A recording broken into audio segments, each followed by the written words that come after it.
দর্শক, যুক্ত হয়েছি কক্সবাজার থেকে। আমি আরজ ফারুক। আমি এখন যেখানে দাঁড়িয়ে আছি সেটা হচ্ছে বিশ্বের দীর্ঘতম সমুদ্র সৈকত, এবং এই সমুদ্র সৈকতের কলাতলি যে পয়েন্ট আছে সে পয়েন্ট থেকে আমি যুক্ত হয়েছি আপনাদেরকে জানিয়ে দিতে পর্যটকের বর্তমান অবস্থা।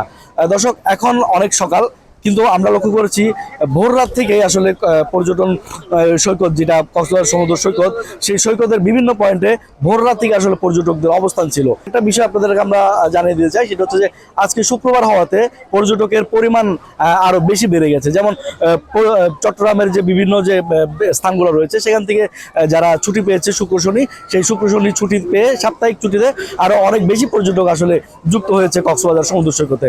গতকালকে রাত এবং ভোর রাত থেকে শুরু করে এখানে কক্সবাজারের যে সমুদ্র সৈকতে আসলে অনেক পর্যটকরা অবস্থান করেছে।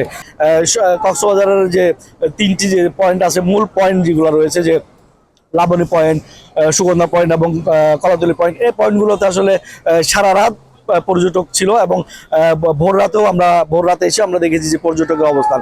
অনেকে আসলে হোটেল না পেয়ে অথবা হোটেলে ঢুকতে না পেরে আসলে এখানে চেয়ার ছাতাতে অবস্থান করেছিল।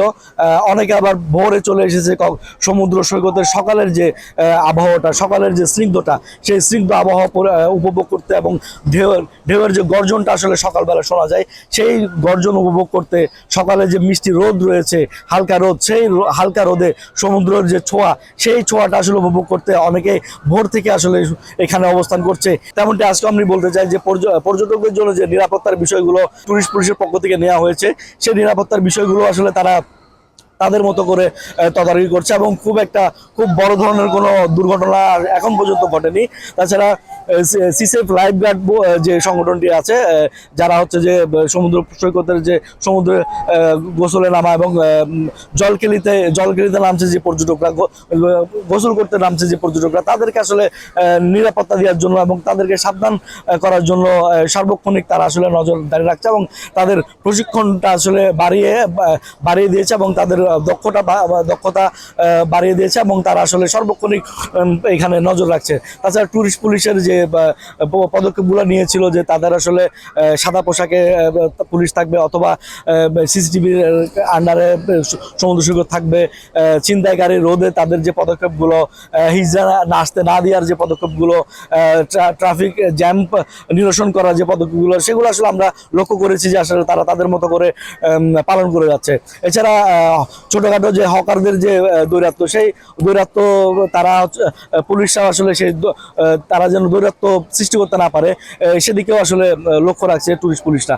তো দর্শক, আপনাদেরকে একটা বিষয় জানিয়ে দিই যে কক্সবাজারে এই পর্যন্ত প্রায় 3 লাখ এর উপরে আসলে পর্যটক এসেছে, এবং এই পর্যটক আরো বৃদ্ধি পাবে এমনটি বলছে আসলে পর্যটক সংশ্লিষ্ট যারা আছে, এবং মোটেলের ব্যবসায়ী যারা আছে। আমরা মোটেল ব্যবসায়ীর সাথে কথা বলে জানতে পেরেছি যে আজকে শুক্রবার হওয়াতে আসলে যে 5 শতাধিক যে মোটেল রয়েছে, সেই মোটেল সবগুলো আসলে পরিপূর্ণ রয়েছে।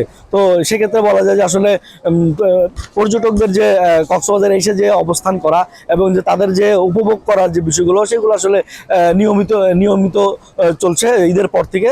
এবং আজকে ভোর থেকে আসলে প্রতিদিনই আসলে ভোর থেকে সমুদ্র সৈকতে পর্যটকরা ভিড় করে, যে ভোরের যে অনুভূতিটা, ভোরের যে সৌন্দর্যটা, সেটা উপভোগ করতে।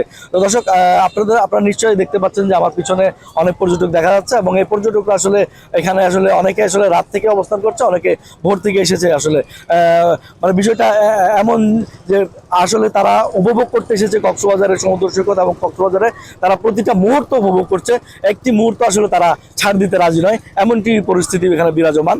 তো দর্শক, আপনাদেরকে আমরা আজকে কক্সবাজারের সকালের সমুদ্র সৈকতের পরিস্থিতি জানিয়ে দিয়েছি, এবং আগামীতে আপনাদেরকে বিষয়গুলো, পর্যটনের পরিস্থিতিগুলো আপনাদেরকে জানিয়ে দেবো। সেই পর্যন্ত আমাদের সাথে থাকুন, সুস্থ থাকুন। ধন্যবাদ সবাইকে।